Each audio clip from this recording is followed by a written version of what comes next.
Galing kami sa garden. Pagkatapos ko sa garden, dito diretso na naman ako dito para magpapakain ni Romnek. Di ba Romnek? Tapos isda naman. Ayan, ang kulit ni Romnek. Sus, grabe. Grabe oh. Romnek. Yari. Yari.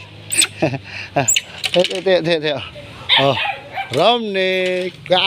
Tara pakain tayo sa isda. Kuha tayo ng pagkain. Ngayon, dito tayo magpapakain. Tingnan natin dito. Ayan ha. Oh, di ba? Bumaba na naman yung tubig. Bumaba na naman yung tubig. Siguro mas maganda. Oh, laki oh. Wow. Ayan. Dito tayo pakain, dito tayo pakain oh. Dito tayo magpapakain, ang dami nila. Oh, yan. Ayan. Pag nakita nila yan, kain yan. Yan. Hala, sige. Kain kayo dyan, yung malalaki, lapit yan. Di ba?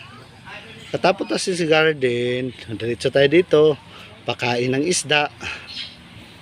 Yung malalaki nandun. Pag nakahiring yan, pupunta yan dito. Ang dami nila oh.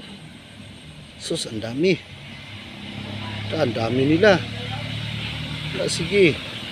Igada. Tapos dito naman. Lord, grabe ang lalaki. Dadami nila oh. Oh, akala nyo palad lang. Sobra sa palad yan. Oh. Hala, ang dami. Dami nila. Tapos nandito pa sa kabila oh. Yan oh. Tanyo, ang dami nila oh. Oh, nakakatuwa naman talaga yan. Oh.